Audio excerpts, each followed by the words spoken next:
प्रश्न वही जो परीक्षा में आए। नमस्कार साथियों, मैं पारसनाथ लाइफ हाई स्टडी है इसके डेली करंट अफेयर में आपका स्वागत है। साथियों, आज के 3 महत्वपूर्ण प्रश्न हैं। पहला, bill and Melinda Gates foundation द्वारा फैरोज फैजा वीथर को 2021 के चेंज मेकर अवार्ड के लिए चुना गया है, वह किस देश की है। दूसरा, digital quality of life index 2021 में भारत का कौन सा स्थान रहा है।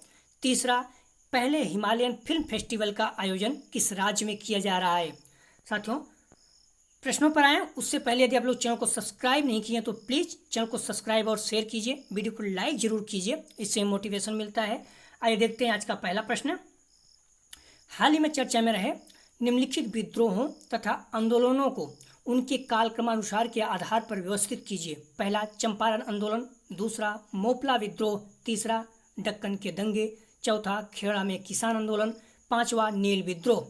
Option A 5-3-4-2-1, B 5-3-2-1-4, C 3-2-1-4-5, D 5-3-1-4-2। साथियों, इसका सही जवाब है डी 5-3-1-4-2। इस तरह के प्रश्न कई बार पूछे जा चुके हैं एग्जाम में और आगे भी आने की संभावना है क्योंकि न्यूज में है। 1921 के मालावार विद्रोह के शहीदों से जुड़ी एक समिति ने मांग की है कि 25 सितंबर को मालावार हिंदू नरसंहार दिवस के रूप में घोषित किया जाए। साथ ही केरल के मालापुरम में 100 साल पहले हुई हिंसा चिन्हित करने वाले एक स्मारक बनाया जाए, जिसके कारण चर्चा में है। मोपला विद्रोह में मोपला मालावार क्षेत्र में रहने वाले लोग मुस्लिम काश्तकार थे, जहां अधिकांश जमींदार हिंदू थे।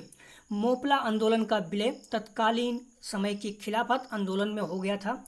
इसका सही कालक्रमानुसार है नील विद्रोह 1859-1860 में, दक्कन के दंगे 1875, चंपारण आंदोलन 1917-1918, खेड़ा में किसान आंदोलन 1918, मोपला विद्रोह 1921 में हुआ था। अगला प्रश्न है, हाल ही में चर्चा में रहे कौन से देश नाइजीरिया के साथ सीमा साझा करते हैं। इस तरह प्रश्न अक्सर पूछे जाते हैं। पहला, गेवान। दूसरा, नाइजर। तीसरा, माली। चौथा, चाड। पांचवा, बेनिन। ऑप्शंस ए केवल 1, 2, 4 और 5, बी केवल 2, 4 और 5, सी केवल 2, 3, 4 और 5, डी केवल 1, 2, 3, 4 और 5। साथियों, इसका सही जवाब है बी केवल 2, 4 और 5, अर्थात नाइजर, चाड और बेनिन नाइजीरिया के साथ सीमा साझा करते हैं। नाइजीरिया की बेनिन सिटी के कलाकारों के एक नए संघ ने 1897 में ब्रिटिश सैनिकों द्वारा शहर के शाही दरवाजे से लूटे गए अनमोल बेनिन कांस को वापस लाने की एक मुहिम के तहत लंदन में ब्रिटिश संग्रहालय को कलाकृतियों दान करने की पेशकश की है, जिसके कारण चर्चा में है। नाइजीरिया पश्चिम अफ्रीकी देश है। यह अफ्रीका का सर्वाधिक आबादी वाला देश है, ध्यान रखना। यह भौगोलिक रूप से साहेल और अटलांटिक महासागर के दक्षिण में गिनी की खाड़ी में स्थित है। इसकी सीमा उत्तर में नाइजर, उत्तर पूर्व में चाड, पूर्व में कैमरून और पश्चिम में बेनिन से लगती है। अगला प्रश्न है, हाल ही में चर्चा में रहा संसद में एपीडा अधिनियम किस वर्ष पारित किया गया था। ए 1975, बी 1980, सी 1985, डी 1990। साथियों, इसका सही जवाब है सी 1985 में। कृषि और प्रसंस्कृत खाद्य उत्पाद निर्यात विकास प्राधिकरण अधिनियम वर्ष 1985 में संसद में पारित किया गया था, जिसके कारण एपीडा की स्थापना हुई थी। वाणिज्य, खुफिया और सांख्यिकी महानिदेशालय के हालिया अनुमान के अनुसार एपीडा उत्पादों के निर्यात ने अप्रैल से अगस्त 2021 के दौरान पिछले वर्ष के समान समय सीमा की तुलना में 21.08% की वृद्धि दर्ज की है, जिसके कारण चर्चा में है। अगला प्रश्न है, आधार बेस्ड ई-केवाईसी, सेल्फ केवाईसी और ओटीपी बेस्ड कन्वर्जन भारत सरकार द्वारा शुरू किए सुधारों का एक हिस्सा है। ए एमएसएमई सुधार, बी दूरसंचार सुधार, सी एलपीजी सुधार, डी पावर सेक्टर। साथियों, इसका सही जवाब है बी दूरसंचार सुधार। हंसिए के लोग विश्व स्तरीय इंटरनेट टेली कनेक्टिविटी प्रदान करने और KYC प्रक्रियाओं को सरल बनाने के उद्देश्य से दूरसंचार विभाग, संचार मंत्रालय, भारत सरकार ने दूर संचार क्षेत्र में सुधार किया है। इनमें आधार बेस्ड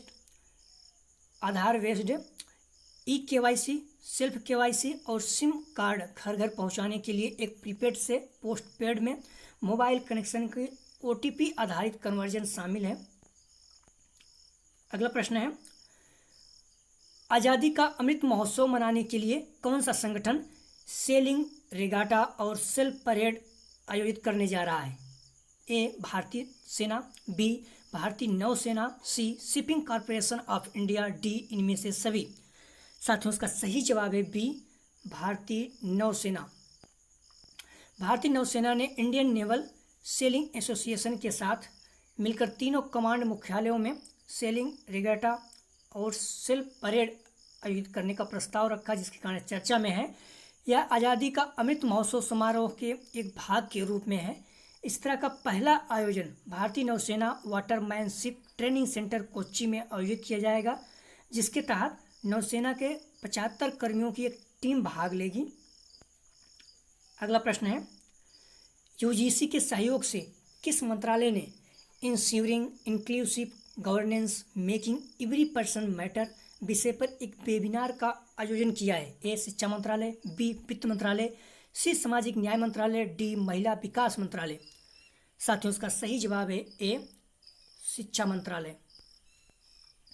केंद्रीय शिक्षा मंत्रालय ने UGC के साथ मिलकर एक वेबिनार का आयोजन किया है, जिसका शीर्षक है ensuring inclusive governance making every person matter. यह सभी के लिए गुणवत्तापूर्ण शिक्षा के मंत्रालय के दृष्टिकोण का एक हिस्सा रहा है। इस कार्यक्रम में मुख्य अतिथि केंद्रीय जनजातीय कार्य मंत्री श्री अर्जुन मुंडा थे। इस वेबिनार ने शिक्षाविदों और प्रशंसकों को एक मंच पर लाने का अवसर पैदा किया। अगला प्रश्न है, हाल ही में चर्चा में रहे भारत ने किस देश के साथ व्यापक आर्थिक भागीदारी समझौता पर पहले दौर की वार्ता संपन्न की है? ए बांग्लादेश, बी कतर, सी खाड़ी सहयोग परिषद, डी UAE। साथियों इसका सही जवाब है डी UAE। हाल ही में भारत और UAE के मध्य व्यापक आर्थिक भागीदारी समझौते के पहले दौर की वार्ता संपन्न हुई, जिसके कारण चर्चा में है। इन रणनीतिक आर्थिक समझौते से 5 वर्षों के भीतर द्विपक्षीय व्यापार के लगभग $100 बिलियन बढ़ने की उम्मीद है। अगला प्रश्न है, bill and Melinda Gates foundation द्वारा फैरोज फैजा वीथर को 2021 के चेंज मेकर अवार्ड के लिए चुना गया। वह किस देश की हैं? A Bangladesh, B Iran, C Bharat, D Pakistan. साथियों इसका सही जवाब है A Bangladesh. Bill and Melinda Gates foundation द्वारा अच्छे स्वास्थ्य और कल्याण को बढ़ावा देने वाले काम के लिए बांग्लादेश के फैरोज फैजा वीथर को 2021 के चेंज मेकर अवार्ड के लिए चुना गया, जिसके कारण चर्चा में है। चेंज मेकर अवार्ड संयुक्त राष्ट्र के सतत विकास लक्ष्यों को प्राप्त करने की दिशा में प्रगति में तेजी लाने के लिए bill and Melinda Gates foundation द्वारा स्थापित ग्लोबल ग्लोब्स अवार्ड का हिस्सा है। गोलकीपर इस फाउंडेशन का अभियान है जो गरीबी को समाप्त करने, असमानता और अन्याय से लड़ने, जलवायु परिवर्तन को कम करने के उद्देश्य पर बल देता है। अगला प्रश्न है, हाल ही में जारी किया गया digital quality of life index 2021 में भारत का कौन सा स्थान रहा है? ए 57वां, बी 59वां, सी 61वां, डी 63वां। साथियों इसका सही जवाब है बी 59वां। पिछले साल था 2020 में 57 था। हाल में digital quality of life index 2021 जारी किया गया, जिसके कारण चर्चा में है। साइबर सुरक्षा कंपनी सार्क द्वारा, ध्यान रखना कई बार बता चुके हैं कौन सी कंपनी, कौन सी संस्था या कंपनी जारी करती है, भारत की रैंक क्या है, विश्व में पहले स्थान पर कौन सा देश है, क्या उसके व्यय है, महत्वपूर्ण होता है। साइबर सुरक्षा कंपनी सार्क द्वारा जारी किए जाने वाले इस इंडेक्स का तीसरा वार्षिक संस्करण है। इसमें 14 संकेतक शामिल हैं जो पूरे देश में डिजिटल देखभाल की गुणवत्ता को परिभाषित करते हैं। सूचकांक में भारत का स्थान 110 देशों में 59वां रहा है। इस सूचकांक में डेनमार्क ने लगातार दूसरे वर्ष पहला स्थान प्राप्त किया है। ध्यान रखना, डेनमार्क दूसरा वर्ष पहला स्थान प्राप्त किया है। वही दूसरे स्थान पर दक्षिण कोरिया, तीसरे स्थान पर फिनलैंड ने हासिल किया है। सबसे अंतिम रैंक पे इथोपिया है। अगला प्रश्न है, अंतर्राष्ट्रीय सांकेतिक भाषा दिवस कब मनाया जाता है? ए 21 दिसंबर, बी 22 दिसंबर, सी 23 दिसंबर, डी 24 सितंबर। अंतर्राष्ट्रीय सांकेतिक भाषा दिवस कब मनाया जाता है? ए 21 सितंबर, बी 22 सितंबर, सी 23 सितंबर, डी 24 सितंबर। साथियों इसका सही जवाब है सी 23 सितंबर को। 23 सितंबर को अंतर्राष्ट्रीय सांकेतिक भाषा दिवस के रूप में मनाया जाता है, जिसके कारण चर्चा में है। इस दिन दुनिया भर में सांकेतिक भाषा के महत्व के बारे में जागरूकता बढ़ाने के लिए मनाया जाता है। इस वर्ष के लिए इसकी थीम आपको मालूम होना चाहिए, थीम है be sign for human rights रखा गया है। अगला प्रश्न है, पहले हिमालयन फिल्म फेस्टिवल का आयोजन किस राज्य में किया जा रहा है? ए लद्दाख, बी जम्मू और कश्मीर, सी गोवा, डी महाराष्ट्र। साथियों इसका सही जवाब है ए लद्दाख में। केंद्रीय सूचना एवं प्रसारण मंत्री 24 सितंबर को पहले हिमालयन फिल्म फेस्टिवल का उद्घाटन करेंगे, जिसके कारण चर्चा में है। ये 5 दिवसीय आयोजन लद्दाख की राजधानी लेह में आयोजित हो रहा है। 24 से 28 सितंबर तक चलने वाला यह कार्यक्रम आज़ादी का अमृत महोत्सव का हिस्सा है। अगला प्रश्न है, चर्चा में रहे अमोनिया नाइट्रेट के संदर्भ में निम्नलिखित कथनों पर विचार कीजिए।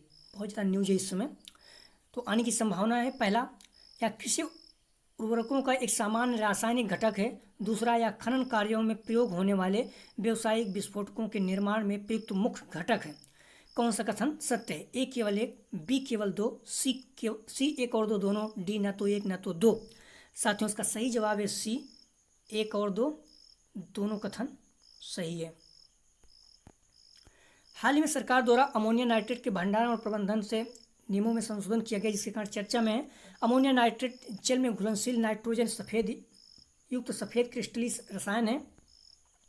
यह कृषि उर्वरकों का एक सामान्य रासायनिक घटक है। यह खनन कार्यों में प्रयोग होने वाले व्यावसायिक विस्फोटकों के निर्माण में प्रयुक्त प्रमुख घटक है। अगला प्रश्न है,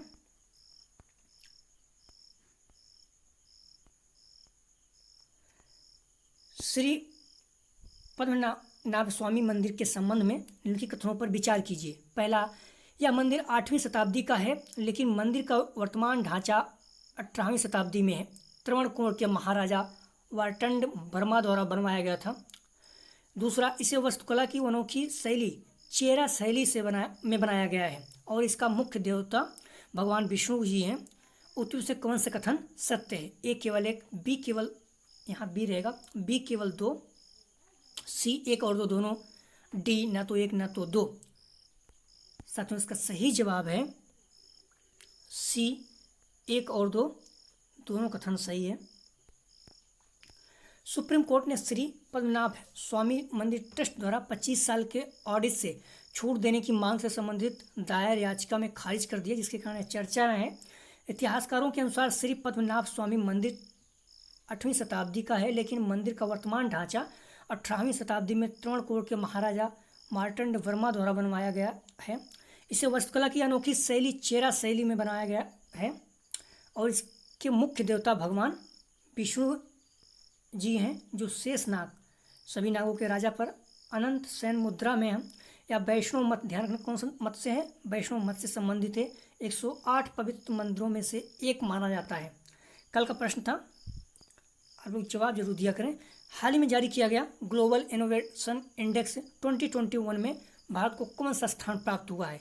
ए 25वां, बी 46वां, सी 68वां, डी 108वां।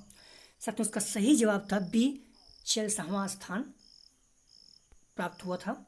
आज का प्रश्न है, हर घर नल का जल योजना संबंध किस राज्य से है? हर घर नल का जल योजना का संबंध किस राज्य से है? ए गोवा, बी छत्तीसगढ़, सी बिहार, डी हिमाचल प्रदेश। इसका जवाब आप लोग कमेंट सेक्शन में जरूर दीजिएगा। साथियों यदि आप लोगों को पीडीएफ चाहिए तो डिस्क्रिप्शन में दिए गए लिंक से जुड़कर आप लोग टेलीग्राम से पीडीएफ प्राप्त कर सकते हैं। यदि आप लोग चैनल को सब्सक्राइब नहीं किए हैं तो प्लीज़ चैनल को सब्सक्राइब और शेयर कीजिए, वीडियो को लाइक जरूर कीजिए, इससे मोटिवेशन मिलता है। वीडियो देखने के लिए धन्यवाद साथियों, आपका दिन शुभ हो।